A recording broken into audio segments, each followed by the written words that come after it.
ॐ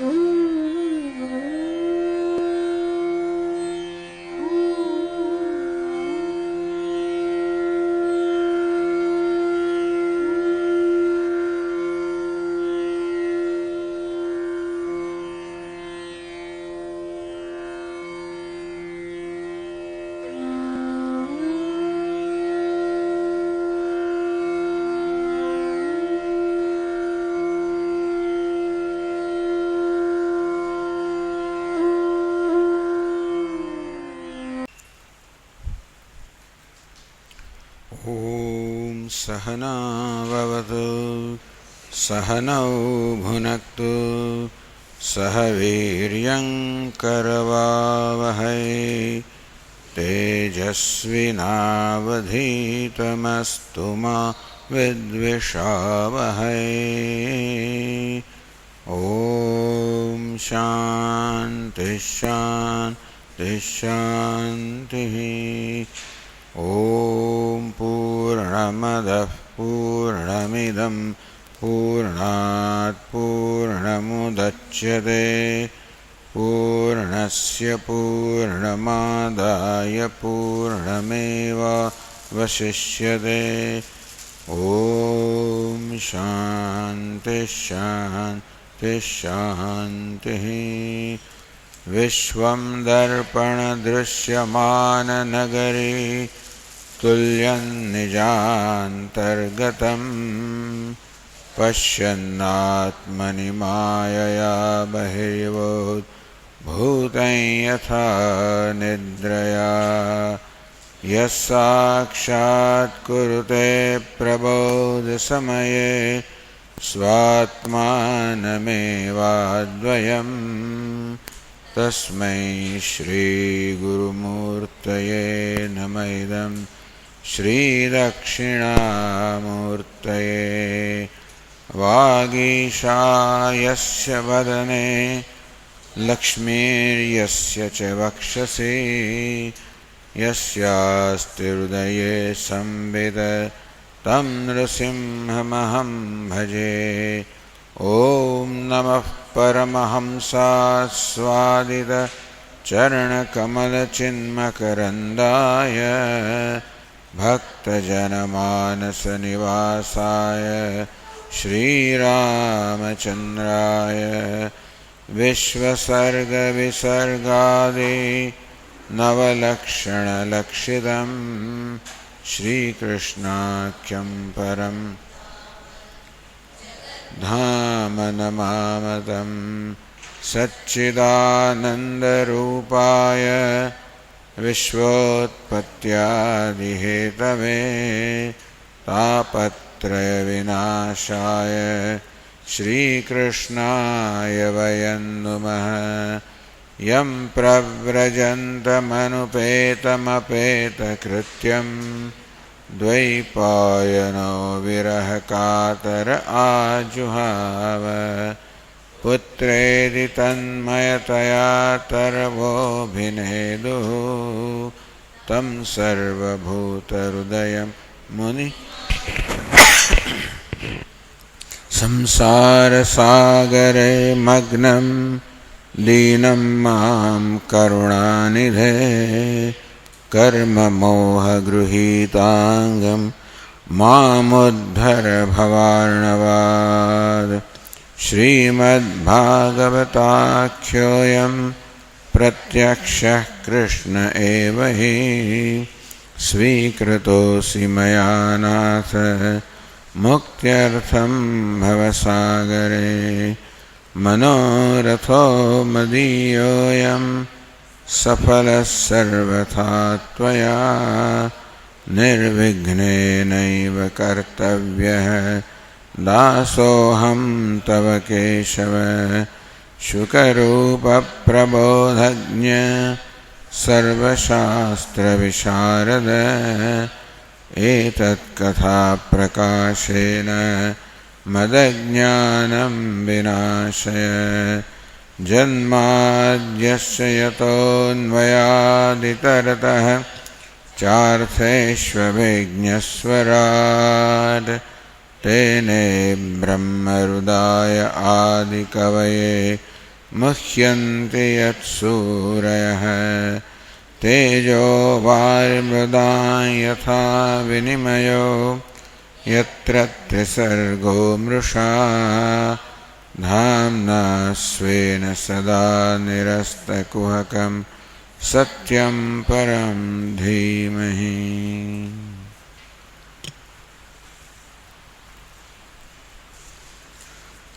શ્રીમદ ભાગવતના એકાદશ સ્કંધમાં 25મા અધ્યાયમાં ભગવાન 3 ગુણોની વૃત્તિઓનું નિરૂપણ કરી રહ્યા છે. સત્વ, રજસ, તમસ 3 ગુણો છે. એ પ્રત્યેક ગુણની કયા કયા પ્રકારની વૃત્તિ હોય અને એ 3 ગુણો જ્યારે સંમેલિત થાય ત્યારે કયા પ્રકારની વૃત્તિઓ હોય એ બધું આપણને આગળ વિસ્તારથી કહી રહ્યા છે. તો બીજા, ત્રીજા અને ચોથા શ્લોકમાં પ્રત્યેક ગુણની વૃત્તિઓ કહી. બીજા શ્લોકમાં સત્વગુણની વૃત્તિઓ કહ્યું, શમો, દમઃ, તિતિક્ષા, ઈક્ષા વગેરે. ત્રીજા ગુણમાં કામ, ઈહા, મદ, તૃષ્ણા, સ્તંભ, રજોગુણની વૃત્તિઓ કહી. ચોથા શ્લોકમાં ક્રોધ, લોભ, અનુત્તમ હિંસા આ બધી તમોગુણની વૃત્તિઓ કહી. પછી સત્વસ્ય રજસશ્ચૈતા તમસશ્ચાનુપૂર્વશઃ. ભગવાન કહે કે અનુક્રમે મેં સત્વ, રજસ, તમસ આ 3 ગુણોની વૃત્તિઓનું વર્ણન કર્યું. સન્નિપાતસ્ત્વહમેતિ મમેત્યુદ્ધવયામતિ. ભગવાન કે હવે સન્નિપાત મથો શૃણુ. સન્નિપાત આ 3 ગુણો જે સંમિશ્રણ હોય ત્યારે શું થાય છે હે ઉદ્ધવ એ તું સાંભળ. સન્નિપાતસ્તુ અહમેતિ મમ એતિ ઉદ્ધવયામતિ. હે ઉદ્ધવ, અહમ અને મમ આ જે વૃત્તિઓ છે એમાં 3 ગુણો રહેલા છે. કારણ કે અહમ ને મમ, અહમ ક્યારે સત્વગુણ સાથે જોડાય, અહમ ક્યારે રજોગુણ સાથે પણ જોડાય, અહમ ક્યારે તમોગુણ સાથે પણ જોડાય. અહમ અને મમ, હું અને મારું. હું સાત્વિક પણ હોઈ શકું, રજોગુણી પણ હોઈ શકું, તમોગુણી પણ હોઈ શકું. મારું મન પણ સત્વગુણી હોય, રજોગુણી હોય, તમોગુણી હોય. એટલે અહમ અને મમ જે છે એમાં સન્નિપાત 3 ગુણોનું મિશ્રણ રહેલું છે. યામતિ વ્યવહાર સન્નિપાત. જે પ્રકારની મતિ હોય એ પ્રકારનો વ્યવહાર થાય. પહેલાં તો મનમાં અહંકારો સાત્વિક મતિ જન્મે, રજોગુણી મતિ જન્મે, તમોગુણી જન્મે. અહંકાર સાત્વિક હોય તો સાત્વિક વ્યવહાર હોય, અહંકાર રજોગુણી હોય તો રજોગુણી વ્યવહાર હોય, અહંકાર તમોગુણી હોય તો તમોગુણી વ્યવહાર થાય. ક્યાંથી થાય? મનોમાત્રેન્દ્રિયાસુભિ. મન માત્ર અર્થે વિષય કરવામાં આવ્યો, ઇન્દ્રિય અસુ અર્થાત પ્રાણ. તો આ મન, વિષયો, ઇન્દ્રિય તો વ્યવહાર પણ. આ મન છે એ સત્વની ઉપજ છે, વિષયો જે છે તમોગુણની ઉપજ છે, ઇન્દ્રિયો છે રજોગુણની ઉપજ છે. તો સત્વગુણ હોય ત્યારે પણ આ 3 હોય તો ખરા જ. સત્વગુણ સાત્વિક કર્મ કરતા હોય ત્યારે પણ મન તો હોય, ઇન્દ્રિય હોય, વિષયો પણ હોય. તો સન્નિપાતો વ્યવહાર, વ્યવહાર પણ થતો હોય છે. વૃત્તિ મનમાં હોય, વ્યવહાર થાય મનમાં, ઇન્દ્રિયો, વિષયો દ્વારા વ્યવહાર થાય. એ વ્યવહાર પણ સાત્વિક હોય, રાજસી હોય, તામસી હોય. એ 7મા શ્લોકમાં કહ્યું, ધર્મે 4 ચ કામે ચ યદા સૌ પરિનિષ્ઠિત ગુણાનામ સન્નિકર્ષોયમ શ્રદ્ધા રતિ ધનાવહ.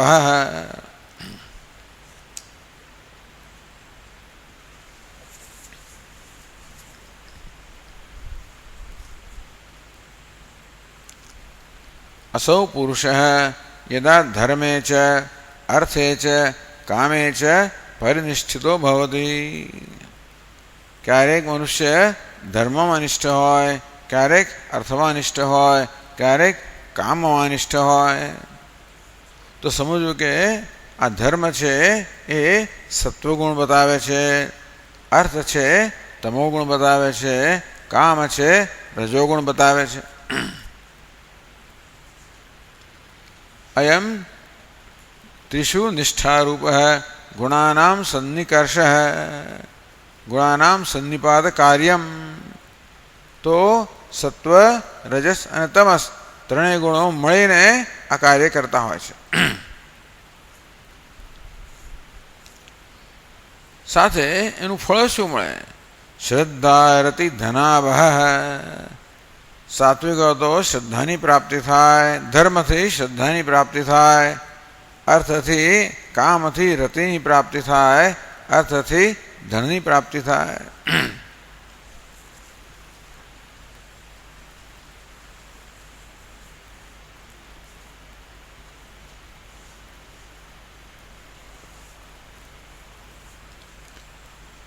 પછી આગળ હવે 8મા શ્લોકમાં કહે છે,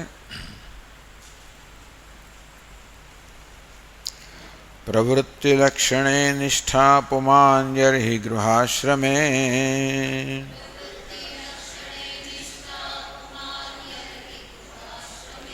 સ્વધર્મે ચાનુતિષ્ઠેત ગુણાનામ સમિતિર્હિ સા.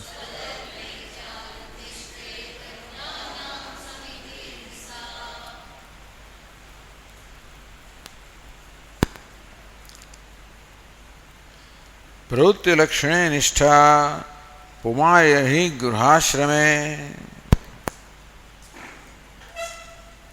પ્રવૃત્તિમાં નિષ્ઠા હોય, ગૃહાશ્રમમાં નિષ્ઠા હોય, સ્વધર્મમાં નિષ્ઠા હોય, ત્યારે વળી પાછા ગુણાનામ સમિતિર્હિસા, એ પણ ગુણોની સમિતિ છે, સન્નિપાત છે, ગુણોનું મિશ્રણ છે.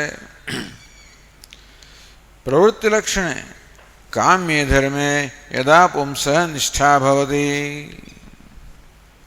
પ્રવૃત્તિ લક્ષણ તો જ્યારે મનુષ્ય કામ્ય કર્મમાં નિષ્ઠા ધરાવે છે, તથા પુમાન ગૃહાશ્રમે, તો વળી ઘરની અંદર પણ આસક્ત તિષ્ઠેદ. ગૃહાશ્રમ એટલે ગૃહસ્થ ધર્મ પણ આસક્તિ ધરાવતો હોય. અનુ સ્વધર્મે છે અનુતિષ્ઠેત. અનુ એટલે પછી, સ્વધર્મે તિષ્ઠેત, પોતાના ધર્મમાં તિષ્ઠા, એમાં નિષ્ઠા રાખતો હોય. સ્વધર્મ એટલે નિત્ય નૈમિત્તિક કર્મ, જેનું શાસ્ત્રમાં વિધાન કરવામાં આવ્યું છે. હવે એવા ધર્મનું પાલન કરવું હોય તો આગળ કહ્યું છે તે પ્રમાણે ઘણી બધી તપશ્ચર્યા કરવી પડે, નિત્ય અને નૈમિત્તિક. શાસ્ત્ર દરેક આશ્રમ માટે, એટલે બ્રહ્મચર્ય, ગૃહસ્થની વાત કરવામાં આવી તો ગૃહસ્થ માટે પણ ઘણા બધા નિત્ય નૈમિત્તિક કર્મો કહેલા છે. નિત્ય કર્મ 5 મહાયજ્ઞ કરવા પડે, દેવયજ્ઞ વગેરે વગેરે, બ્રહ્મયજ્ઞ. પછી સાથે બીજું કર્તવ્ય કર્મ કરવું પડે, જે નૈમિત્તિક કર્મ હોય. દર્શ પૂર્ણમાસ, અમાવાસ્યા આવે, પૂર્ણિમા આવે તો બીજું કરવું પડે વગેરે વગેરે. એટલે સ્વધર્મે ચ અનુતિષ્ઠેત, જ્યારે સ્વધર્મમાં નિત્ય નૈમિત્તિક એમાં જ્યારે એની તિષ્ઠેત, એમાં નિષ્ઠા હોય, એને લાગેલો હોય. સાપી ગુણાનામ સમિતિ, એ પણ ત્રણેય ગુણોનો સન્નિપાત છે, ત્રણેય ગુણોનું મિશ્રણ છે. જે કામ્ય પ્રવૃત્તિ લક્ષણે કામ્ય નિષ્ઠા, જ્યારે કામ્યના નિષ્ઠા હોય એ બતાવે છે રજોગુણ. ગૃહમાં આસક્તિ હોય એ બતાવે છે તમોગુણ. અને સ્વધર્મ નિષ્ઠા બતાવે છે સત્વગુણ.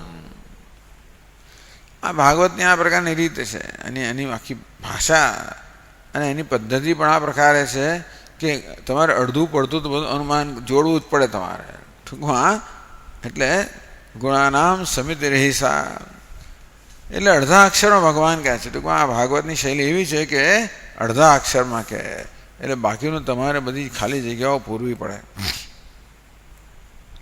સારું છે કે ટીકાકારો છે માટે ખાલી જગ્યા પૂરાય છે. એ ન હોય તો આ બધી જગ્યાઓ પૂરવી બહુ અઘરી થઈ પડે એવી છે. આમ શ્લોક બહુ સહેલા લાગે છે ને બધા, છતાંય પણ શેની સાથે શેને જોડવું. પ્રવૃત્તિ લક્ષણે એટલે કામ્ય ધર્મ એવું માનવામાં આવ્યું. માણસ જ્યારે પ્રવૃત્તિ લક્ષણમાં નિષ્ઠા ધરાવતો હોય એટલે કે કામ્ય કર્મ નિષ્ઠા ધરાવતો હોય એ કામ તો એ રજોગુણમાં નિષ્ઠા છે. ગૃહાશ્રમે ઘરની અંદર આસક્તિ ધરાવતો હોય સમજુકા તમોગુણમાં નિષ્ઠા છે. અને સ્વધર્મમાં નિત્ય નૈમિતિક કર્મ આસક્તિ ધરાવતો હોય કે નિષ્ઠા ધરાવતો હોય તો એ સત્વમાં નિષ્ઠ છે.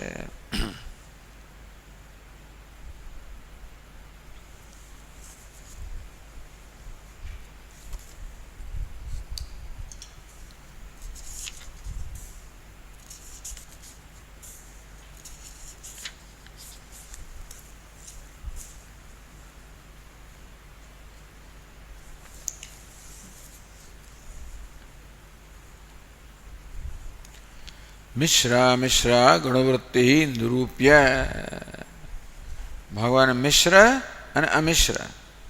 અમિશ્ર એટલે જુદા જુદા, મિશ્ર એટલે ભેગા. તો પહેલાં જુદા જુદા ગુણોની કયા પ્રકારની વૃત્તિ હોય એનું વર્ણન કર્યું. પછી આ ત્રણેય ગુણો ભેગા હોય તો કયા પ્રકારની વૃત્તિ હોય એનું વર્ણન કર્યું. હવે પુમાન યેન યથા ભવેદ પહેલા શ્લોકમાં ભગવાને કહેલું પુમાન યેન યથા ભવેદ. તો જે કારણથી મનુષ્યનો સ્વભાવ કેવા પ્રકારનો હોય, કયા ગુણથી સ્વભાવ કયા પ્રકારનો હોય એ હવે જે ભગવાને કહેલું એ આપણને દર્શાવે છે.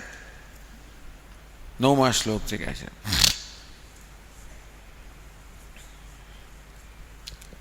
પુરુષમ સત્વસંયુક્તમનુમીયાચ્છમાદિભિઃ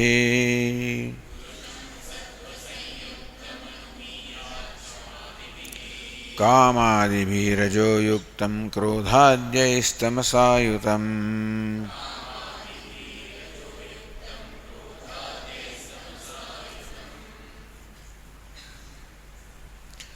પુરુષમ સત્વસંયુક્તમ અનુમીયાત શમાદિભિઃ શમદમાદિભિઃ. આગળ ભગવાને સત્વગુણની વૃત્તિઓનું વર્ણન કર્યું. જ્યાં શમ છે, દમ છે, તિતિક્ષા છે, વિવેક છે, તપશ્ચર્યા છે, સત્ય છે, દયા છે, સ્મૃતિ છે વગેરે આ બધા સત્વગુણની વૃત્તિઓ છે. એટલે પુરુષમ એટલે શમાદિભિઃ મનુષ્ય શમ દમ તિતિક્ષા આ બધું જણાય ત્યારે અનુમીયાત આપણે અનુમાન કરી શકીએ.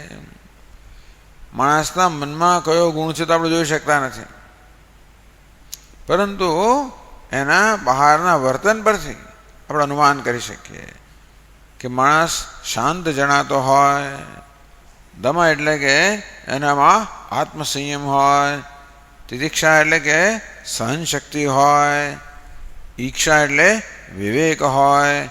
આ બધું જ્યારે આપણને કોઈ મનુષ્યમાં દેખાય ત્યારે આપણે અનુમાન કરી શકીએ કે આ મનુષ્ય સાત્વિક છે.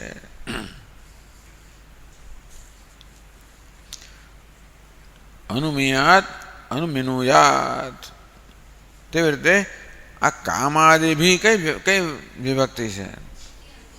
હા, કામાદિભી. હા બરાબર. એટલે કહે કામાદિભી બરાબર છે. પછી શું થયું? વિસર્ગનો રેફ બની ગયો. બે રેફ આવ્યો તો શું થઈ ગયું? આગળનો સ્વર લંબાઈ ગયો, દીર્ઘ થઈ ગયો. બરાબર. કામાદિભી કામાદિભીર કામાદિભી. તો કામાદિભી રજોયુક્તમ આમ દેખાય આપણને કે માણસમાં એક પછી એક અનેક પ્રકારની ઈચ્છાઓ છે. એ કામાદેવી ખાલી પહેલું કહ્યું, કામ ઈહા બધું સમજવાનું. કામાદેવી એટલે બીજા શ્લોકની અંદર જે બધી વૃત્તિઓ ગઈ, ઈચ્છા હોય, પ્રયત્ન હોય, ઘમંડ હોય, તૃષ્ણા હોય, અસંતોષ હોય, અક્કડપણું હોય, ટૂંકમાં આ બધું જ્યારે તમને દેખાય ત્યારે સમજવું કે આ મનુષ્ય રજોગુણી છે, રજોયુક્તમ, એનામાં રજોગુણની પ્રધાનતા છે. એટલે માણસમાં ક્યારેક સત્વગુણ દેખાય, મુખ્યત્વે સત્વગુણી મનુષ્યમાં મુખ્યત્વે આપણે શમ દમ વગેરે દેખાય. ક્યારેક ક્યારેક રજોગુણ દેખાય, તમોગુણ પણ દેખાય, ન દેખાય એમ નહીં, પણ પ્રધાનતયા એનામાં સત્વગુણ હોય. તેવી રીતે કોઈકમાં રજોગુણની પ્રધાનતા હોય ત્યારે આપણને આ કામ વગેરે આ પ્રકારના જે છે, ઈહા, પછી મદહ, તૃષ્ણા, આ પ્રકારના ગુણો દેખાય. અનુમાન કરી શકીએ કે એ રજોગુણી મનુષ્ય છે. એમાંય ક્યારેક સત્વગુણ હોય, ક્યારેક તમોગુણ હોય, પણ પ્રધાનતયા રજોગુણનું પ્રાધાન્ય હોય. ક્રોધાદ્યૈ તમસાયુતમ, ક્રોધ, લોભ, ક્રોધ, લોભ, ક્રોધ, અસહિષ્ણુતા, લોભ, મિથ્યા ભાષણ, હિંસા, યાચના, આ બધી તમોગુણની વૃત્તિઓ કહેવામાં આવી. એવું જ્યારે મનુષ્યમાં દેખાય ત્યારે આપણે અનુમાન કરી શકીએ કે આ મનુષ્ય તમોગુણની પ્રધાનતા ધરાવે છે.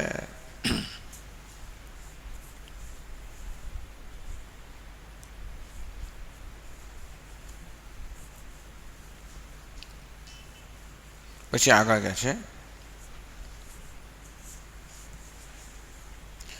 યદા ભજતિ મામ ભક્ત્યા નિરપેક્ષ સ્વકર્મભિઃ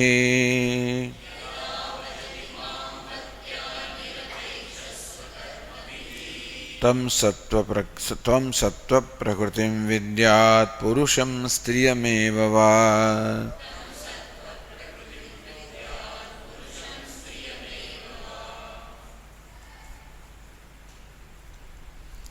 યદા ભજતિ મામ ભક્ત્યા,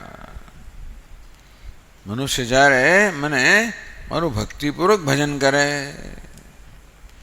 નિરપેક્ષ, કોઈ પ્રકારની અપેક્ષા વગર જ, નિરપેક્ષ એટલે ફલ નિરપેક્ષ, અનાશ્રિત કર્મફલમ કાર્યમ કર્મ કરોતિ યઃ, કર્મફલમ અનાશ્રિત્ય, કર્મફળનો આશ્રય લીધા વગર, કર્મફળની ગણતરી રાખ્યા વગર, ત્યારે કીધું ભજન કરે છે ભક્ત્યા. ભગવાન કે જ્યારે કોઈ નિરપેક્ષ, ટૂંકમાં આ પ્રકારે ભગવાનની ભક્તિ કરવાથી, આ પ્રકારની પૂજા કરવાથી, જપ કરવાથી, સ્મરણ કરવાથી, શ્રવણ કરવાથી જે કંઈ રૂપમાં ભક્તિ કરતો હોય એ દ્વારા પોતાને શું વ્યક્તિગત લાભ થશે એની કોઈ પ્રકારની ગણતરી ના હોય. તો પછી કયા પ્રકારની અનુવૃત્તિ હોય, બસ મારા આ કર્મથી ભગવાન કેમ પ્રસન્ન થાય, હું સેવા શેને માટે કરું છું જેથી ભગવાન પ્રસન્ન થાય, મને કે વ્યક્તિગત લાભ મળે એવું નહીં. તો આ પ્રકારે ભક્ત્યા, સાત્વિક મનુષ્યમાં આ પ્રકારની નિષ્કામતા હોય, આપોઆપ જ શ્રદ્ધા હોય, ભક્તિ પણ હોય. સત્વગુણની અંદર આમ તો આવો ભક્તિનો સમાવેશ કર્યો નથી, પણ સમજવું જોઈએ કે સત્વગુણ હોય ત્યારે શ્રદ્ધા હોય, સાત્વિક શ્રદ્ધા હોય. સત્વગુણ હોય ત્યારે મનમાં ભક્તિભાવ હોય. એટલે આગળના અધ્યાયમાં વર્ણન કરવામાં આવ્યું કે સત્વગુણ હોય ત્યારે મનુષ્યમાં જેવી આપણી વૃત્તિ, ક્યાંક ભક્તિની પ્રધાનતા હોય, ક્યાં જિજ્ઞાસાની પ્રધાનતા હોય. સત્વગુણમાં આ બંને વસ્તુ હોય. સત્વા સંજાયતે જ્ઞાનમ, આમ તો સત્વગુણ હોય એટલે ત્યાં જ્ઞાન માટેની ઈચ્છા જન્મે. ભગવાને કહ્યું કે જેવા પ્રકારના સંસ્કાર, સત્વગુણ હોય તો ક્યારેક જ્ઞાન માટેની ઈચ્છા જન્મે, ક્યારેક ભક્તિ પણ જન્મે. તો એ ભક્તિનો માર્ગ પસંદ કરશે, બીજો જ્ઞાન માર્ગ પસંદ કરશે. આ બંને ભગવાન કહે કે મારી પ્રાપ્તિના માર્ગ છે. એ પ્રકારે ભાગવતનું દર્શન છે કે ભક્તિ અને જ્ઞાન બંનેને અમે ભાગવતો ભક્તિને વધારે પ્રાધાન્ય આપ્યું સ્વાભાવિક છે. પણ આ કહેવામાં આવ્યું કે ભક્તિ અને જ્ઞાનની ચર્ચા દરમિયાન કહેવામાં આવ્યું કે સત્વગુણ હોય ત્યારે માણસમાં જ્ઞાન જિજ્ઞાસાનો પણ ઉદય થાય કે પછી ભક્તિનો પણ ઉદય થાય. યદા ભજતી મામ ભક્ત્યા, આમ સત્વગુણ હોય, ભક્તિ હોય, પ્રેમ હોય એટલે આપોઆપ જ મનમાં સંતોષ હોય. માણસને કશુંક મેળવવાની ઈચ્છા ક્યારે હોય? મનમાં જ્યારે અસંતોષ હોય ત્યારે. રજોગુણ હોય ત્યારે મનમાં તીવ્ર અસંતોષ હોય, એને કારણે મને આ જોઈએ, પેલું જોઈએ, આ પ્રકારની અનેક કામનાઓ હોય. સત્વગુણ હોય ત્યારે આંતરિક પ્રસન્નતા હોય, આત્મસંતોષ હોય, તેથી બીજાને ખુશ કરવાની વૃત્તિ હોય. સાત્વિક મનુષ્યમાં બીજાને ખુશ કરવાની વૃત્તિ ભગવાનને. યદા ભજતી મા ભક્ત્યા નિરપેક્ષ સ્વકર્મભિ, પોતાના નિત્ય નૈમિત્તિક કર્મ વડે. ટૂંકમાં ભગવાન કહે કે ભક્તિ કરવા માટે તમે કોઈ વિશેષ કર્મ ન પણ કરો તો સારું જ છે. કાય વાંગ મન કાર્યમુત્તમમ પૂજનમ જપ ચિંતનમ ક્રમાત. આમ પૂજન છે, જપ છે, ચિંતન છે, એને કાયના સ્તરે, વાણીના સ્તરે, મનના સ્તરે ભગવાનના ભજનના સાધન કયા? બરાબર છે. પણ એ સિવાય પણ જેમ ભગવદ્ ગીતામાં કહેવામાં આવ્યું, સ્વકર્મણા તમભ્યર્ચે સિદ્ધિમ વિંદતિ માનવ, પોતાના નિત્ય નૈમિત્તિક કર્મ વડે જ ભગવાનની પૂજા કરતાં કરતાં મનુષ્ય સિદ્ધિને પ્રાપ્ત કરે છે. સ્વકર્મ ભી. એ રીતે ભગવાને સાધના બહુ સરળ બનાવી દીધી. મહાત્માઓ કે જ્યારે મીમાંસક લોકો છે એમને માટે ધર્મ માત્ર યજ્ઞશાળામાં જ રહેલો છે.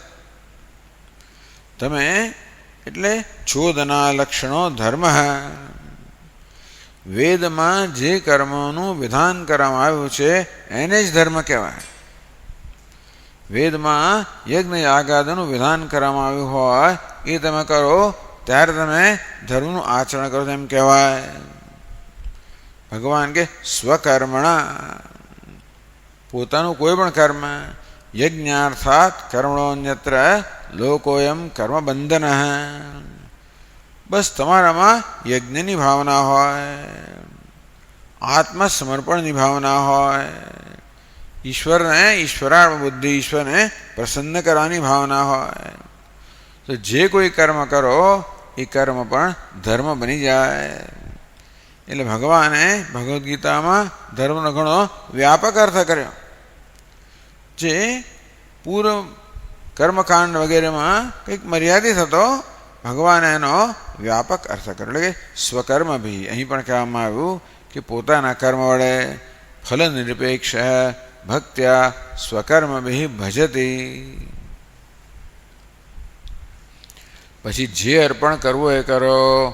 પત્રમ, પેલા ધર્મમાં શું હતું કે અમને આ દેવતાને આ જ અર્પણ થાય ને ભગવાનને પેલું જ અર્પણ થાય. પત્રમ પુષ્પમ ફલમ તોયમ, બધા પ્રકારના નિયમો ભગવાન કે ચિંતા ના કરશો. યો મેં ભક્ત્યા પ્રયચ્છતિ, જ્યાં સુધી ભક્તિપૂર્વક મને પ્રદાન કરવામાં આવે ત્યાં સુધી તો શું આપે છે ને મને ચિંતા નથી.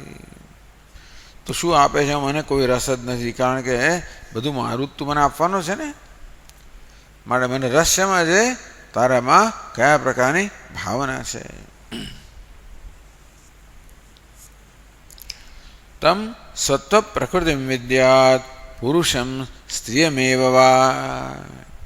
એ પુરુષ હોય કે સ્ત્રી હોય, અત્યારે તો પુરુષ કર્યા કરતા ભગવાન આ પહેલી વાર પુરુષમ સ્ત્રીયમેવ ભક્તિ આવે ને એવું હશે હું માનું છું. બીજી કોઈ જગ્યાએ સ્ત્રી શબ્દ તો પહેલી વાર આપણે જોયો અહીંયા આગળ. પણ નિરપેક્ષ ભક્તિ આવે. આ ભક્તિભાવ તો ક્યાં વધારે હોય છે? સ્ત્રીનું હૃદય. એટલે સ્ત્રીનું હૃદય સ્ત્રીમાં પણ અને પુરુષમાં પણ હોય, અને પુરુષનું હૃદય પુરુષમાં પણ અને સ્ત્રીમાં પણ હોય. પણ પુરુષમ સ્ત્રીયમેવ, પુરુષ હોય કે સ્ત્રી હોય, જે મને નિરપેક્ષ કર્મફળની અપેક્ષા રાખ્યા વગર. ટૂંક ભગવાન કે જે મારી સાથે સોદો કરતો નથી. બાકી પછીના શ્લોકમાં તરત જ કહે છે કશું કરે ત્યારે ભગવાન સાથે સોદો કરે કે ભગવાન હું આટલા હનુમાન ચાલીસા કરું છું, તમે મને આપજો વગેરે. તો પણ જ્યાં સત્વગુણ છે ત્યાં પ્રેમ છે. તેમ તત્ સુખે સુખિત્વમ, જે આપણા પ્રેમનો વિષય છે એના સુખમાં આપણું સુખ છે. એટલે બસ ભગવાનને ખુશ કરવા એ જ આ સાત્વિક ભક્ત જે છે એની આ જ પ્રકારની ભાવના છે. ભગવાન કેમ ખુશ થાય એમાં જ ખુશ થાય. એ જે લાલો બહુ ખુશ છે, જાત જાતના લાલ અને બધું જે અલંકારો, બધા વાઘા બનાવે, માળાઓ બનાવે, અલંકારો બનાવે, જોઈને ખુશ થાય. લાલાને જોઈને જ ખુશ થાય. એને એમ લાગે આજે તો લાલો ખુશ લાગે છે, આજે લાલાને આ મુગટ ગમ્યો નથી લાગતો, જો પાડી નાખ્યો. એક વાર મૂક્યો પડી ગયો, બીજી વાર મૂક્યો પડી ગયો. એ લાલો એવું કરતો હોય જ ઘણી વાર. ફૂલ મૂકો તો એ પગાય તો પાડી જ નાખે. બાળકો ઘણી એવું કરતા હોય છે ને, પેલું કાઢી જ નાખે, એ ગમે જ નહીં. આવું બધું ભક્તને દેખાય, આપણને કશું ના દેખાય. ટૂંક ભક્તને આવું બધું દેખાય અંદર. ટૂંકમાં એનું ભગવાન સાથેનો આ પ્રકારનો સંબંધ હોય. ફૂલ પડે તો બીજું મૂકી દઉં, આપણે તો આપણને કંઈ એવું ફેર નથી, તો બરાબર નહીં મૂકાય માટે પડી ગયો. આપણે શું કહું, હું શું કહું, આ ફૂલ બરાબર ન મૂકાય માટે પડી ગયો. પેલો શું કે ભગવાને પાડી નાખ્યો. ફેર છે ને. એટલે યદા ભજતી મામ ભક્ત્યા તમ સત્વ પ્રકૃતિ વિદ્યાત પુરુષમ સ્ત્રીમેવા. એ તો પુરુષ હોય કે સ્ત્રી હોય, અત્યાર સુધી બધું વર્ણન પુરુષનું કરવામાં આવ્યું, પણ હવે આ વિષયમાં પુરુષ હોય કે સ્ત્રી હોય, જે હોય એને સત્વ પ્રકૃતિનું જાણવું જોઈએ.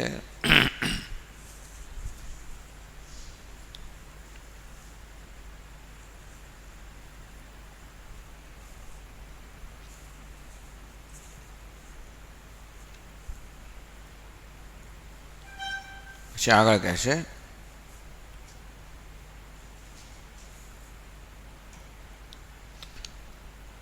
હવે પ્રત્યેક ગુણથી કયા પ્રકારની વૃત્તિ હોય એની વાત કરે છે.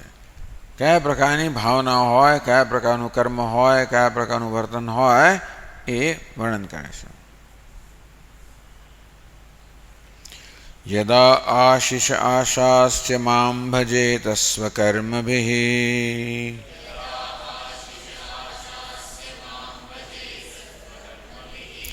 તમ રજઃ પ્રકૃતિમ વિદ્યાદ હિંસામાશાસ્ય તામસમ.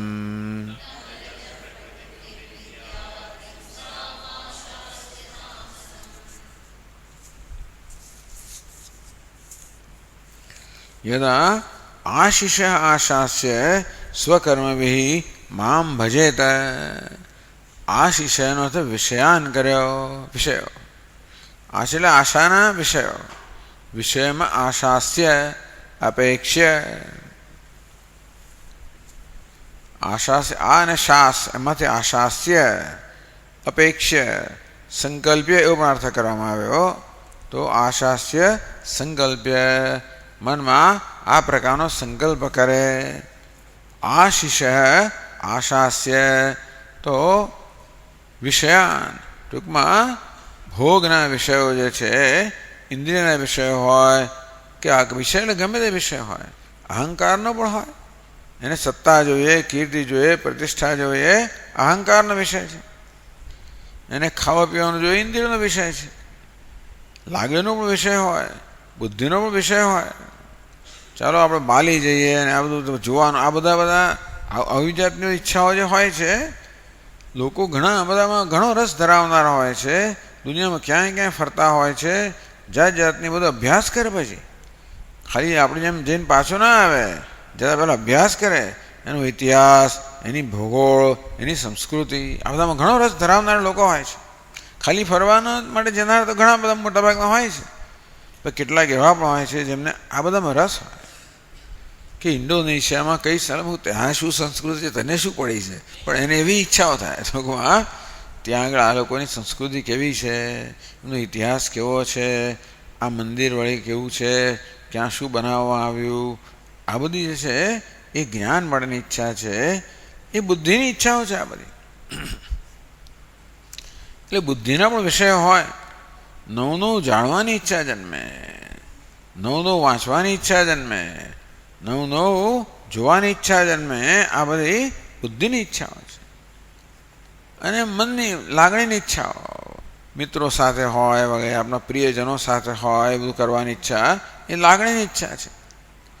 અને ખાવા પીવા વગેરેની ઈચ્છા છે ઇન્દ્રિયોની ઈચ્છા છે. અને ક્યારેક વળી પાછું યશ, કીર્તિ, સત્તા, પ્રતિષ્ઠાની ઈચ્છા હોય ત્યારે અહંકારની ઈચ્છા છે. એટલે મન, બુદ્ધિ, ચિત્ત, અહંકાર આ બધા સ્તરે ઈચ્છાઓ હોઈ શકે. આશીષ આશાસ્ય, આવા જે વિષયો છે, ટૂંકમાં જે રજોગુણી મનુષ્ય છે એના મનમાં મેં કહ્યું પ્રમાણે રજોગુણને કારણે એનો આત્મતત્વ તો જાણે આવૃત થઈ જ ગયું છે.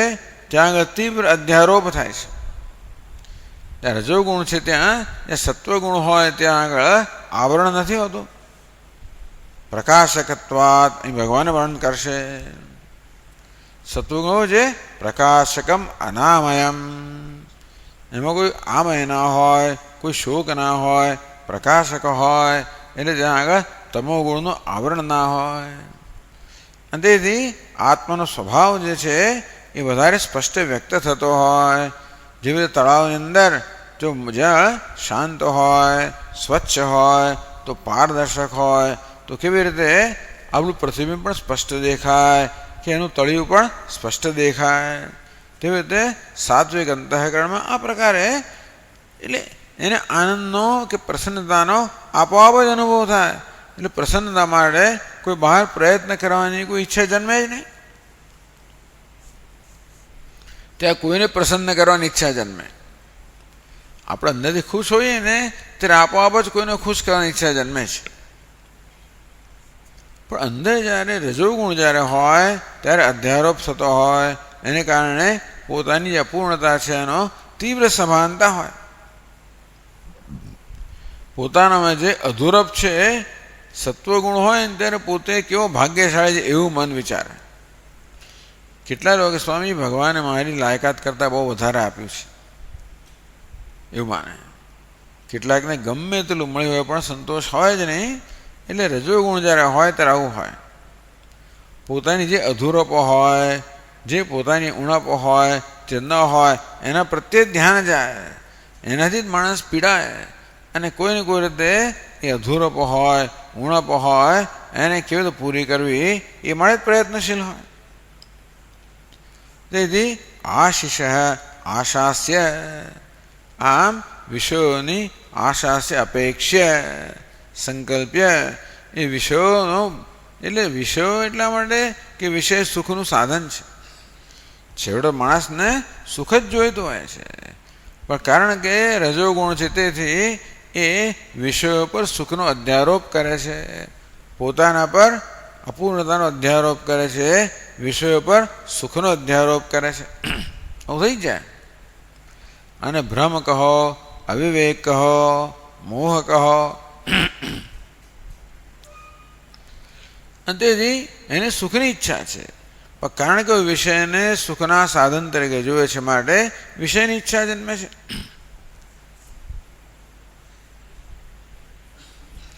યદા આશીષ આશાસ્ય, આશીષ કઈ વિભક્તિ હશે? હા, કઈ વિભક્તિ હશે? કઈ હોવી જોઈએ? બોલ બોલ, મોટી બોલ. દ્વિતીયમાં. બરાબર. કેમ એવું? કેમ? કર્મ છે. શેનું? આશાસ્યનું કર્મ છે. બરાબર.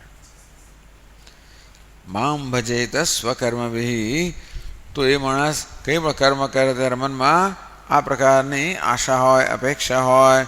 એટલે ટૂંકમાં આગળ કહ્યું તે પ્રમાણે ભગવાન સાથે એ સોદો કરતો હોય. મામ ભજેત, જો ભગવાનના ભજન કર્યું એટલે સત્વગુણ છે એવો નિયમ નથી. હા, બહારથી સરખું જ દેખાતું હોય, બહારથી માળા જ ફેરવતો હોય, પૂજા કરતો, બધું બહારથી એવું જ કરતો હોય. પણ માત્ર અમુક પ્રકારનું કર્મ કર્યું માટે ભક્તિ છે એવો નિયમ નથી. લોકો અમુક કર્મને ભક્તિ કહે છે. એવું નહીં, એની પાછળ કયા પ્રકારની ભાવના છે એ પછી નક્કી થાય કે સ્વકર્મ વિહિ મામ યા ભજતે.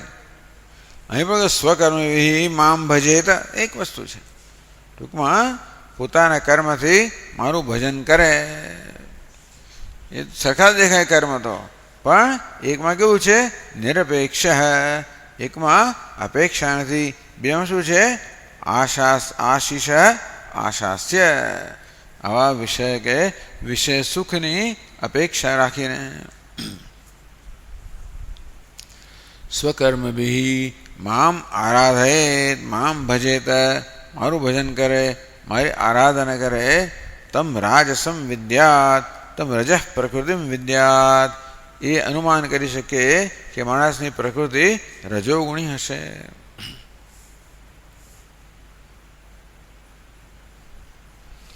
તમો ગુણ પર આ જ શ્લોકમાં કહી દેવામાં આવ્યો. હિંસામ આશાસે તામસમ, બાકી બધું સરખું જ છે. યદા આશીષ આશાસ્યને બદલે યદા હિંસામ આશાસ્ય મામ ભજેત સ્વકર્મભિ તદા તમ તમઃ પ્રકૃતિમ વિદ્યાત, એવું સમજવાનું. તો માણસ ભગવાનનું ભજન જ કરે જ પાછો. સ્વકર્મભિ મામ ભજેત, પોતાના કર્મથી મારું ભજન કરી રહ્યો છે, પણ મનમાં આશા છે ને જે હિંસામ આશાસ્ય, કોઈનું ખરાબ કરવાની ઈચ્છા હોય એ પ્રકારે શત્રુ મારણાદિકમ આશાસ્ય. ઘણા લોકો જાત જાતની આરાધના કરતા હોય છે, દેવીના આરાધના, જાત જાતની મંત્ર તંત્રની ઘણું બધું કરતા હોય છે. શેના માટે? બીજાનું કેમ ખરાબ થાય. એટલે આ દુનિયામાં એવું અત્યારે એવું ચાલે જ છે. બધે થાય કે નહીં જુદી વાત છે, પણ એ પ્રકારે કે એવી જાતનો એક વૈર હોય, તમો ગુણ હોય. એટલે ભગવાને કહ્યું ને આગળ કે ક્રોધ હોય, લોભ હોય, જૂઠાણું હોય, હિંસા હોય, આ બધા ભગવાન તમોગુણની વૃત્તિઓ ગણાવે છે. આવું હોય એટલે આપોઆપ જ ક્રોધ હોય એટલે જે આપણા ક્રોધનું પાત્ર હોય એને માટે એનું કેમ નુકસાન કરવું, એનું ખરાબ કેમ થાય, એવું જ મનમાં એમાંથી એને આનંદ આવે. સાત્વિક માણસને બીજાને ખુશ કરીને આનંદ આવે. રાજસિક માણસ હોય એને પોતાને ખુશ કરીને આનંદ આવે. તામસિક માણસ હોય બીજાને દુઃખી કરીને આનંદ આવે. એવું છે. એક દેવતા છે, બીજો માણસ છે, ત્રીજો અસુર છે.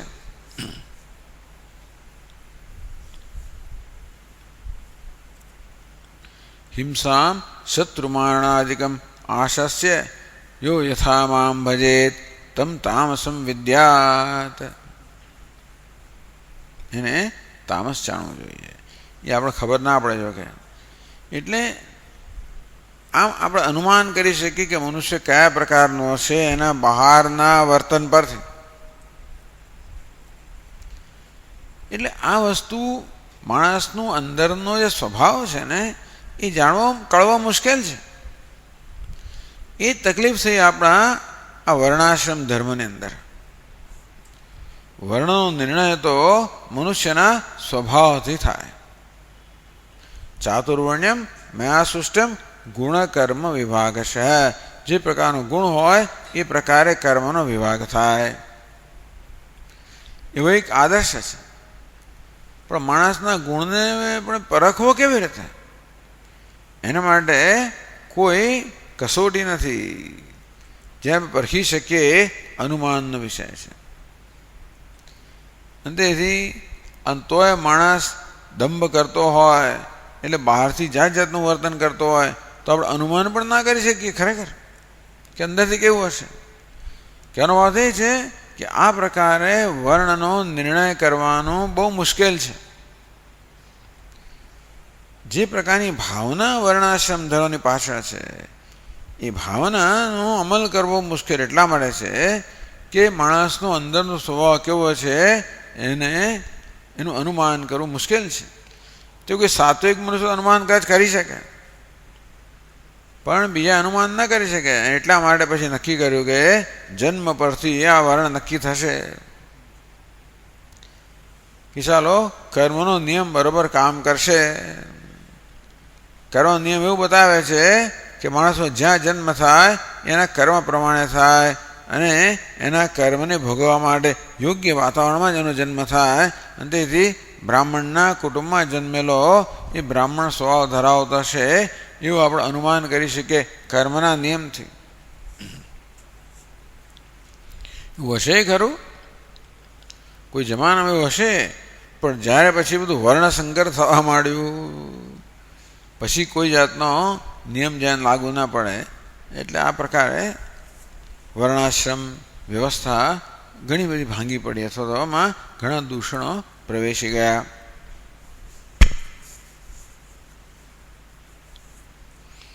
હવે ભગવાનને પ્રશ્ન કરવામાં આવે છે, નનુ તો અપી સૃષ્ટ્યાદિ કુર્વન ગુણમય એવ,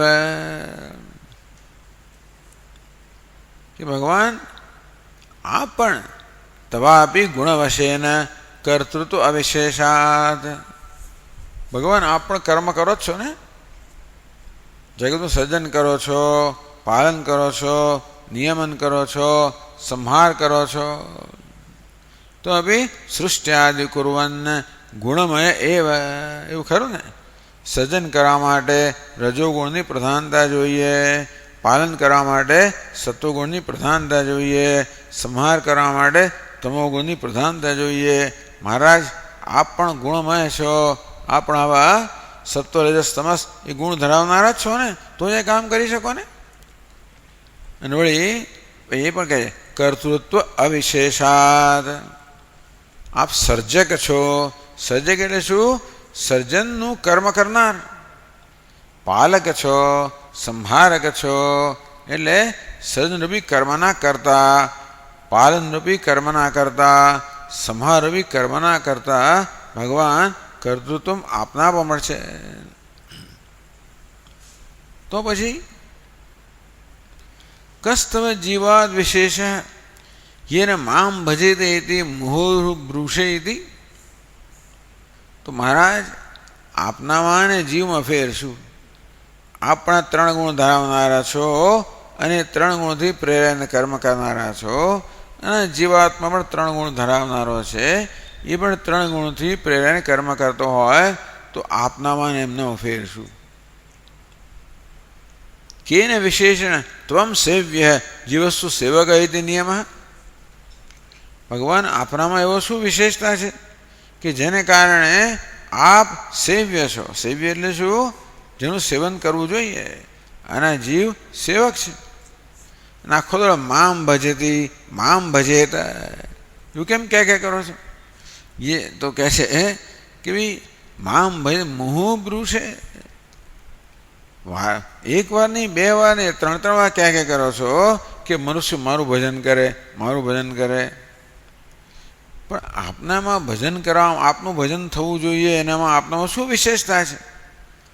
આમ તો સરખું જ દેખાય છે. આપ પણ કરો છો કર્મ, મોટા કામ કરો છો, ચાલો. જીવાત્મા કર્મ કરે, નાના કામ કરે, પણ કર્તૃત્વ આપનામાં એ છે. સત્વ રજસ તમસ 3 ગુણનો આશ્રય આપ પણ લો છો, તો આપનામાં અને જીવમાં શું ફેર છે જેને કારણે આપ સેવ્ય છો, એ સેવક છે, આપ ભજનીય છો, એ ભક્ત છે. એનો ઉત્તર ભગવાન પછીના શ્લોકમાં આપે છે, 12મા શ્લોકમાં. સત્વમ રજસ્તમ ઇતિ ગુણા જીવસ્ય નૈવ મે,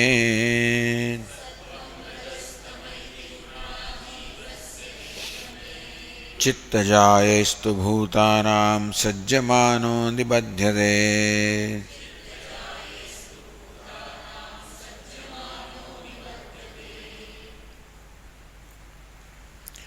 સત્વમ રજઃ તમ ઇતિ ગુણા જીવસ્ય નૈવ મે. ભગવાન આટલો ફેર છે કે આ બધા 3 ગુણો જીવના છે, મારામાં નથી, મારા નથી.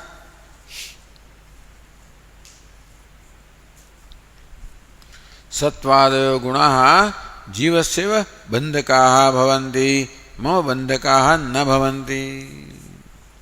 જીવસ્ય એટલે નૈવ મે, જીવસ્ય એટલે શું? જીવસ્ય બંધકાઃ ભવન્તિ, એવું સમજવાનું જીવના છે ને મારા નથી એમ નહીં. જીવસ્ય બંધકાહ ભવંતી.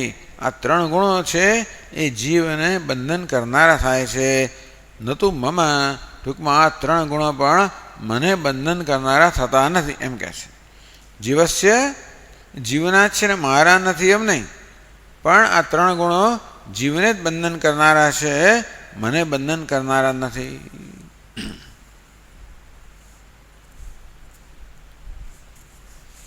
શું કારણ કે બીજી પંક્તિમાં ચિત્તજાહ યૈસ્તુ ભૂતાનામ સજ્જમાનો નિબધ્યતે. યત ચિત્તજાહ જીવસ્યૈવ ચિત્તે જાયન્તે ઇતિ ચિત્તજાહ. યૈસ્તુ ગુણૈઃ સ જીવઃ ભૂતાનામ ભૂતજાનામ દેહેન્દ્રિય અંતઃકરણ વિષયાણામ મધ્યે સજ્જમાનઃ નિબધ્યતે. એક જ ફેર છે, સજ્જમાનઃ અસજ્જમાનઃ. ભગવાન 9મા અધ્યાયમાં સ્પષ્ટ કહ્યું ને કે કલ્પક્ષે પુનઃસ્થાની કલ્પાદો વિસૃજામ્યહમ પ્રકૃતિમ સ્વામ અવષ્ટભ્ય વિસૃજામી પુનઃ પુનઃ. ભગવાને કહ્યું કે જ્યારે લય થાય ત્યારે સમગ્ર મારી પ્રકૃતિમાં મળી જાય, વળી કલ્પનો ઉત્પન્ન થાય બીજા, ત્યારે વળી પાછા જગતનું સર્જન થાય. પ્રકૃતિ સ્વામ અવષ્ટભ્ય, મારી પ્રકૃતિને વશમાં રાખીને વિસૃજામી પુનઃ પુનઃ, હું વારંવાર સર્જન કરું છું, પાલન કરું છું, લય કરું છું. અવશમ પ્રકૃતિર્વશાત, હું નિયંત્રણ કરનાર છું. આ જીવ છે એ તો પ્રકૃતિના વશમાં છે. હું પ્રકૃતિ અવષ્ટભ્ય, હું પ્રકૃતિનો સ્વામી છું. જીવ કેવો છે? પ્રકૃતિને વશમાં છે. જે હોય તે, પણ આ કામ તો કરો જ છો ને મારા તમે. છતાંય ભગવાન કહે છે કે નહીં નહીં, આવું કરવા છતાં પણ હું કોઈ રીતે બંધાતો નથી. નચતાની કર્માણી નિબધ્નંતિ ધનંજય. તાની કર્માણી, હે ધનંજય, મામ ન નિબધ્નંતિ. આ બધા કર્મો, આટલો મોટો વ્યવહાર ભગવાન કરે છે. એક નાનકડા ઘરનો વ્યવહાર કરતાં કરતાં દમ નીકળી જાય છે આપણો. આખી દુનિયાનો વ્યવહાર કરે છે ભગવાન. આપણા સ્વામીજી કહે જો ભગવાનમાં કર્તૃત્વ હોત ને તો ભગવાનમાં સ્ટ્રેસમાં જ હોત. આ જગત મેં કર્યું તો ખરા ઊંઘ જ ના આવે. આ મેં કર્યું એવી જાતનું જો હોય ને તો કામ પતી જ ગયું. અરે મેં આ કર્યું એવું થઈ જાય. ભગવાનમાં મેં કર્યું એવું છે જ નહીં. આટલો જ ફેર છે. ન ચ મામ તાની કર્માણી નિબધ્નંતિ ધનંજય. હે ધનંજય, આ બધા કર્મો મને બંધન કરનાર નથી. ઉદાસીન ઉદાસીનમ અસક્તમ તેષુ કર્મસુ. આ બધું જ કર્મ થઈ રહ્યું છે ઉદાસીન ઉદાસીનમ, બસ ઉદાસીની જેમ હું તો રહેલો છું. કોઈ પક્ષ લેતો નથી, કોઈ ઈચ્છા કરતો નથી, મારો કોઈ એજન્ડા નથી. ભગવાન કે મારું કોઈ પ્રયોજન નથી. આ બધું કરવાની પાછળ મારું કોઈ વ્યક્તિગત પ્રયોજન નથી, કોઈ એજન્ડા નથી, કોઈ અપેક્ષા નથી. આટલો જ ફેર છે. જીવ કશું કર્મ કરે તો અંદર એજન્ડા હોય, એટલે અપેક્ષા હોય, પ્રયોજન હોય. ભગવાન કે કોઈ પ્રકારનો એજન્ડા મને નથી, કોઈ પ્રકારની અપેક્ષા નથી, આસક્તિ નથી. ઉદાસીન ઉદાસીનમ અસક્તમ તેષુ કર્મસુ. આ કેમ થાય એ મોટી વસ્તુ છે, પણ ભગવાને બતાવે છે કેમ કર્મ કરવું જોઈએ, એનો બોધ આપે છે કે હું તો આ બધા કર્મ કરવા છતાં અનાસક્ત છું. મયા અધ્યક્ષેણ પ્રકૃતિ સૂયતે સચરાચરમ. હું તો માત્ર અધ્યક્ષ જ છું, ચૈતન્ય સ્વરૂપ છું, જ્ઞાન સ્વરૂપ છું. બસ એને કારણે જ આ પ્રકૃતિ ચેતનવંતી બનીને સર્જન, પાલન, લય આ સર્વ કર્મ કર્યા કરે છે. મારો એમાં કોઈ ભાગ નથી. તો જ્ઞાની પુરુષ આવું કહે છે, નૈવ કિંચિત કરોમીતિ યુક્તો મન્યેત તત્વવિદ. જ્ઞાની પુરુષ પણ આવું જ કહે છે. નૈવ કિંચ, આટલામાં બધા સરખા છે. ભગવાન અને જ્ઞાની પુરુષ આ અંશમાં સરખા છે. નૈવ કિંચિત કરોમીતિ, હું કંઈ કરતો નથી. પશ્યન, શૃણવન, સ્પૃશન, જિઘ્રન, આ બધા બધો વ્યવહાર કરતી વખતે પણ, બધો વ્યવહાર કરવા છતાં પણ એ કહે છે હું કાંઈ કરતો નથી. એ બધું કરતો જણાઈ રહ્યો છે, છતાંય કહે છે હું કાંઈ કરતો નથી. ભાઈ તમારી દૃષ્ટિએ હું આ બધો વ્યવહાર કરી રહ્યો છું, મારી દૃષ્ટિએ હું કંઈ કરતો નથી. ઇન્દ્રિયાણી ઇન્દ્રિયાર્થેષુ વર્તન્તે ઇતિ ધારયન. બસ આ ઇન્દ્રિયો પોતાના વિષયમાં પ્રવૃત્ત છે, બસ એનું જ નામ કર્મ. હું તો કંઈ કરતો નથી. એ જ્ઞાની પુરુષે ખરેખરો બોધ લીધો. ભગવાન જે શીખવાડે છે ને, ભગવાનના વર્ણન જાણે પોતાનું કરતા હોય, પણ એમાં આપણે બોધ લેવાનો છે કે કઈ રીતે કર્મ કરવો. ન મામ કર્માણિ લિંબંતિ ન મે કર્મ ફલે સ્પૃહા ઇતિ મામ યોભિજાનાતિ કર્મભિર્ન સ બધ્ધતે. ન મામ કર્માણિ લિંબંતિ, કોઈ કર્મ અને લેપાયમાન કરતા નથી. ન મે કર્મ ફલે સ્પૃહા, કર્મફળમાં કોઈ સ્પૃહા નથી. ઇતિ મામ યોભિજાનાતિ, એ પ્રકારે જે મને જાણે છે એ પણ કર્મથી બંધાતો નથી. બસ ભગવાનને જાણવાનું આ જ કારણ છે. ભગવાનને સામે જાણવું જોઈએ જેથી આપણે મુક્ત થઈ જઈએ. એવું કેવી રીતે? કારણ કે ભગવાને જાણ્યું એટલે આપણી જાતને જાણી, તો જ ભગવાને જાણ્યું કહેવાય. ભગવાનને આત્મ સ્વરૂપે જાણીએ ત્યારે જ ભગવાનને ખરેખર જાણ્યો કહેવાય. એટલે ભગવાન કહે છે કે આટલો જ ફેર છે. સજ્જમાનો નિબધ્યતે ચિત્તજાહ યૈસ્તુ ભૂતાનામ સજ્જમાનો નિબધ્યતે. ભૂતાનામ એટલે શું ખબર છે? ભૂત જાનામ એવું કરવાનું.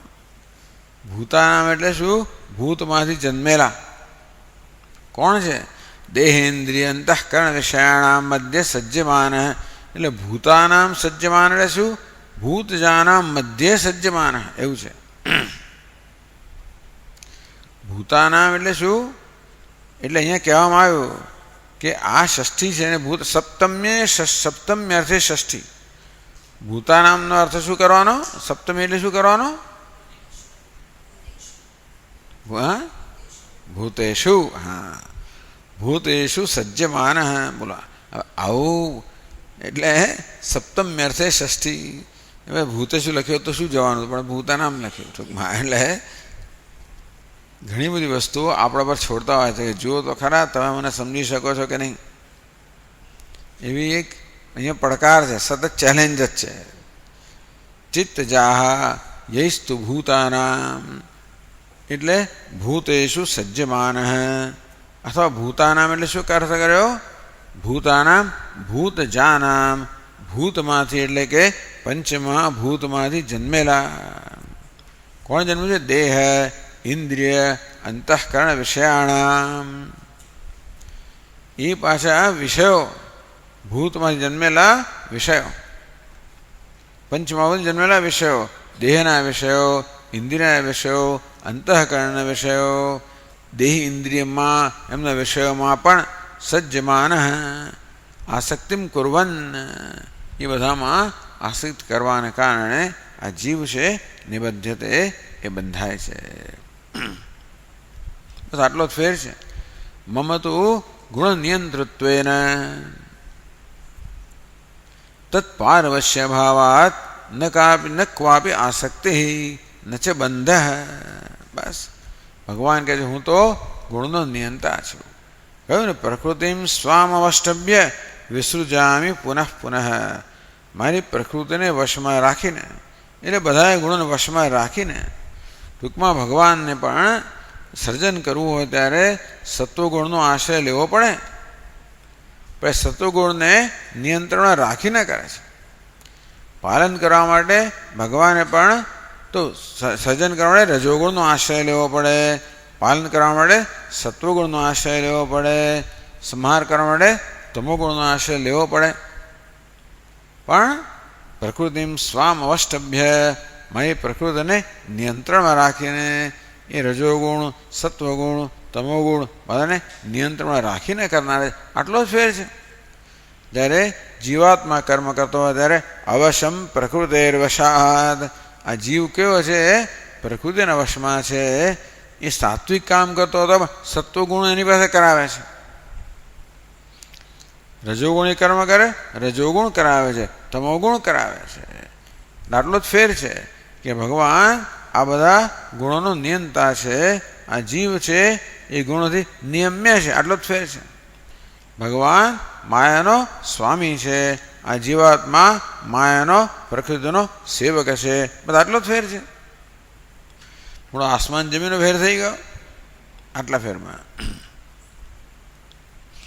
મમ તું ગુણ નિયંતૃત્વેન તત્પારિવશ્ય અભાવાત. હું તો ગુણોનો નિયંતા છું માટે ગુણોને પરવશ નથી. ન ક્વાપી આસક્તિ, એના માટે મને ક્યાંય આસક્તિ નથી. એવું ક્યારે થાય? આસક્તિ ક્યારે ન હોય? કોઈ જગ્યાએ આસક્તિ નથી, કોઈ પ્રકારની અપેક્ષા નથી, કોઈ પણ ઈચ્છા નથી. એવું ક્યારે હોય? એ માત્ર આપણા સંકલ્પથી ના થાય. ભગવાન કેવા છે? પૂર્ણ છે. ભગવાન પૂર્ણ છે, પૂર્ણતામાં પ્રતિષ્ઠિત છે. ને પૂર્ણતા ત્યાં આગળ અપેક્ષા શા માટે હોય? હોય જ નહીં ને. આસક્તિ પણ ના હોય, અપેક્ષા પણ ના હોય, માટે પરવશતા પણ ના હોય, માટે બંધ પણ ના હોય, સ્વતંત્રતા હોય. ભગવાન શેમાં નિષ્ઠ છે? પૂર્ણતામાં નિષ્ઠ છે. જીવ અજ્ઞાની જીવ શેમાં નિષ્ઠ છે? અપૂર્ણતામાં નિષ્ઠ છે. જીવને પણ આ પ્રકારની તક છે, કારણ કે અપૂર્ણતા એ જીવનો સ્વભાવ નથી. એ તો એની માત્ર દ્રષ્ટિ જ છે, અધ્યારોપને કારણે. તેથી જ્યારે એને પોતાના વાસ્તવિક સ્વરૂપનું જ્ઞાન થાય ત્યાર પછી અપૂર્ણતા જે માત્ર ભ્રમ છે એ રહે નહીં. તો જીવ પણ પૂર્ણતામાં પ્રતિષ્ઠિત થઈ શકે. એટલા અંશમાં જીવ અને ઈશ્વરમાં એકતા છે. બાકી જીવ ઈશ્વર બને નહીં. સર્જન પાલન લે વગેરે જરૂર શું છે? એ બધું ભગવાને કરો તો આપણે શું કામ એ ચિંતા કરવી? પણ પૂર્ણતામાં પ્રતિષ્ઠિત છે તો પછી ત્યાં કોઈ જરૂરિયાત નથી, માટે કોઈ અપેક્ષા નથી, માટે કોઈ પરવશતા નથી, આસક્તિ નથી, પરવશતા નથી, બંધ નથી. બસ આટલો જ ફેર છે. એટલે માત્ર ભગવાન જેવું કરવા જઈએ ત્યારે એમને એમ ના થાય. પેલો પુંડ્રક નામનો રાજા હતો કાશીનો, એ ભગવાન જેવા જ 4 ભુજા ધારણ કરે, વાયુ ધારણ કરે. હું વાસુદેવ છું. એટલે એમ તો કે વાસુદેવ થઈ જવાતું હશે. માત્ર એ પ્રકારે બહારની વસ્તુનું આચરણ કરવાથી કે અનુકરણ કરવાથી માણસ બની ના જાય. અંદર જે છે એનું અનુકરણ થવું જોઈએ.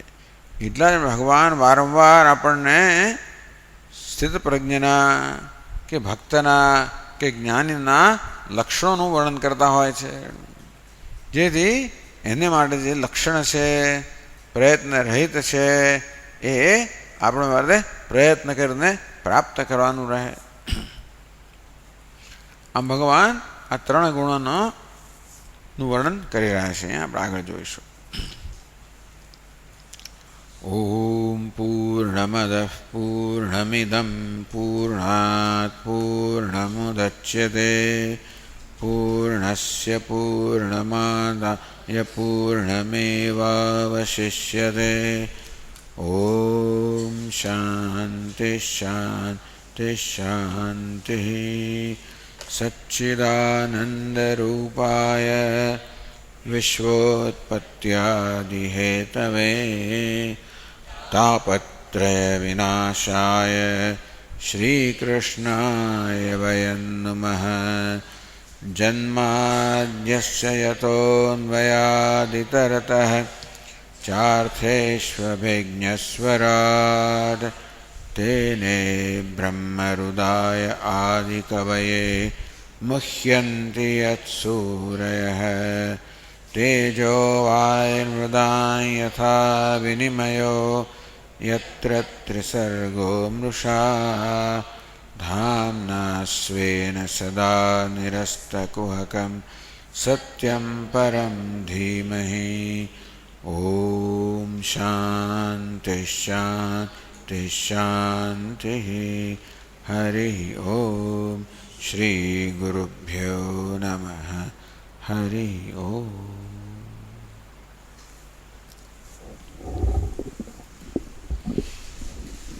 હરિઓમ.